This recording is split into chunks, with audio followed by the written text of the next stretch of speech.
Abençoado, eu sou Ferreira Guimarães, a voz do invisível social e eclesiástico, e te convidar mais uma reflexão teológica cristã social. Provérbios 25, versículo 21. Leamos: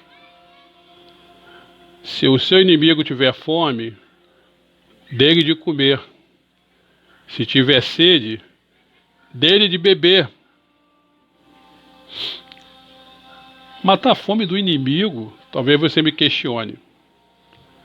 Isso nos mostra que a fome é algo de muito sério, não devemos desejar isso para ninguém. Segundo o saudoso sociólogo Betinho, a fome tem pressa, bem conhecido, né? Imaginamos então a fome de uma criança ou um adolescente pobre, morador de uma comunidade carente, de uma favela. Esse ano foi ano de eleição e antes de começar a eleição, os debates já se intensificaram em redes sociais. Interessante que sempre havia uma abordagem da melhoria do sistema educacional dos filhos do Brasil, os discursos. Uma pergunta aos que conseguiram ser eleitos: de quais filhos do Brasil você se referia? Por exemplo, aos filhos do Brasil favelados? Aos filhos do Brasil desnutridos?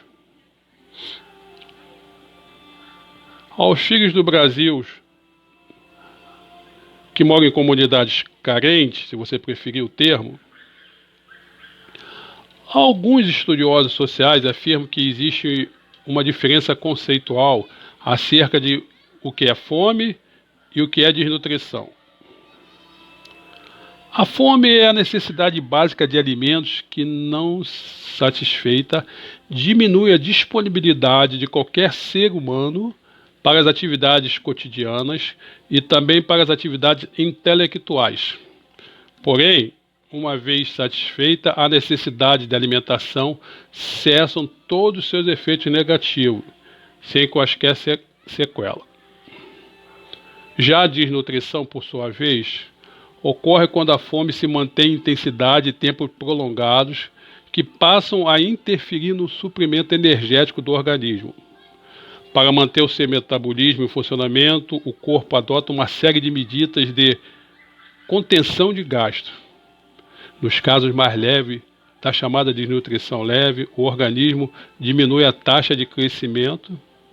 O corpo mantém todo o metabolismo normal à custa do sacrifício na velocidade do crescimento. Enfim, a criança não tem um crescimento normal.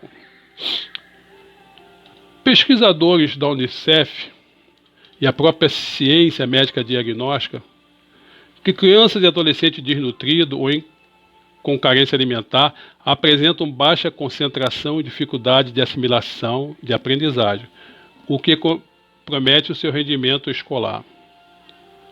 Vários estudos já constataram que crianças com dificuldade de atenção, problema de coordenação motora e comprometimento na aquisição e formulação do conhecimento possuem alimentação insuficiente e inadequada. Os estudos que abordam o comprometimento intelectual em idade escolar como consequência de destruição são comprovados. Na própria praxis social, algumas vezes, quando eu respondia ainda minha pena na semiaberta, andava pelas ruas de Niterói. Ninguém me dava emprego, ninguém dá emprego a um presidiário.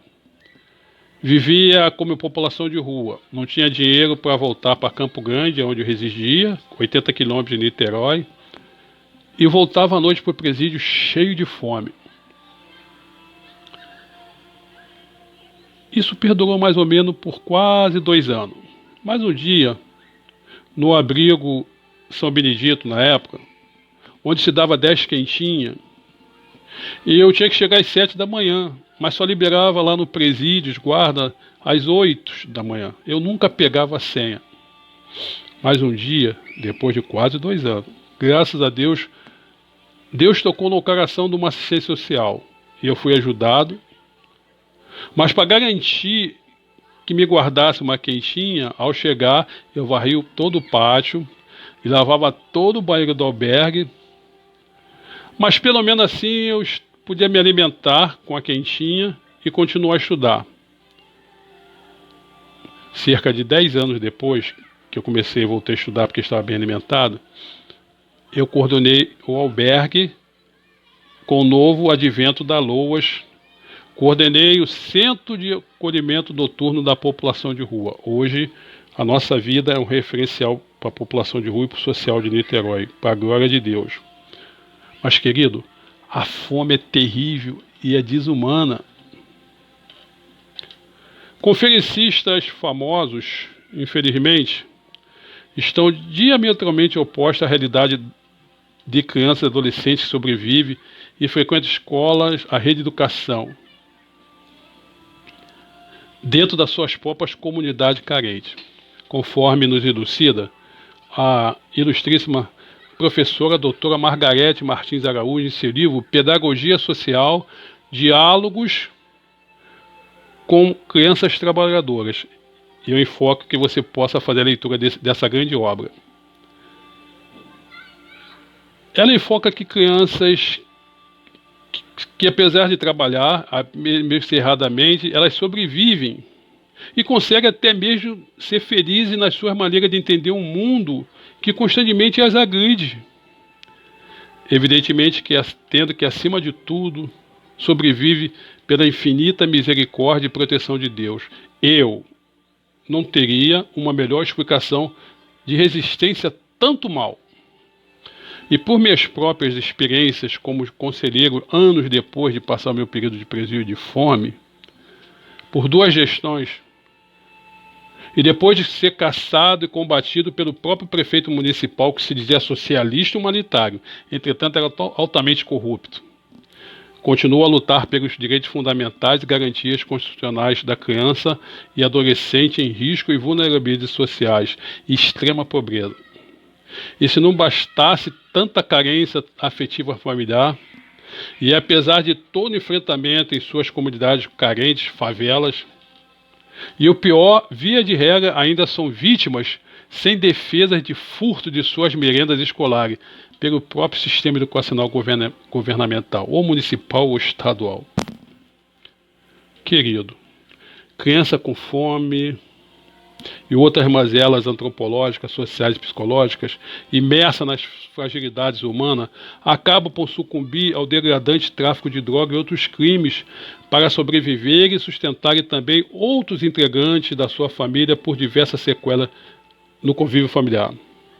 Tem alguns cara de pau, desculpe o termo, que se diz grande revolucionária da temática fome, sobem do púlpito das igrejas, nas tribunas parlamentares, um discurso muito bonito, todavia, para mim, sem eloquência e vazio de conteúdo.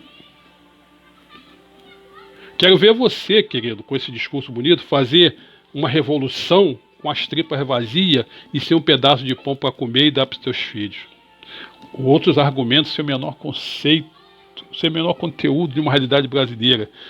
Tem que primeiro dar a vara e ensinar a pescar. Uma tragédia política social, seu argumento. Isso não serve para quem tem emprego miserável, sustenta um monte de filho e não sabe se terá comida no dia seguinte. 27 milhões de brasileiros não trabalham todo dia, não são vagabundos, querido. E quando voltam para casa, ganham um salário tão miserável que não tem janta para dar para os seus filhos. Não há tempo de aprender a tal pesca. É preciso garantir todo dia o sustento dos seus filhos, ainda que o peixe pareça uma esmola de uma ajuda emergencial governamental. Abençoado, ninguém tem força para aprender e muito menos força para pescar com fome. A fome é improdutiva e mata. Nessa reflexão, quero juntar a você uma dosagem de apelo, uma súplica. Pelo amor de Deus, senhores líderes religiosos, que estão próximos e lotados nos gabinetes de políticos eleitos na última gestão, na última eleição, Fiscalize as políticas públicas sociais relativas às garantias dos mínimos sociais e da segurança alimentar, da educação e da saúde e outros segmentos sociais, pilares da sociedade. Não permita que se desviem verba das merendas escolares dos filhos do Brasil, que vocês tanto falaram, que vias de regras é tudo que eles têm para comer aquela merenda, para se alimentar diariamente, para poder assimilar um mínimo de ensino escolar e serem bons cidadãos brasileiros, que eu e você tantos cobramos que eles cresçam e não nos agrita. Pelo amor de Deus, líderes religiosos e políticos, impeçam que essas crianças e adolescentes se tornem a sementinha do mal, que nós mesmos plantamos, regamos e colhemos fatidicamente com nossa própria hipocrisia, indiferença social e uma religiosidade que não serve para nada, não salva ninguém e muito menos mata a fome do necessitado, conforme foi determinado pelo Senhor Jesus. Amém ou não amém?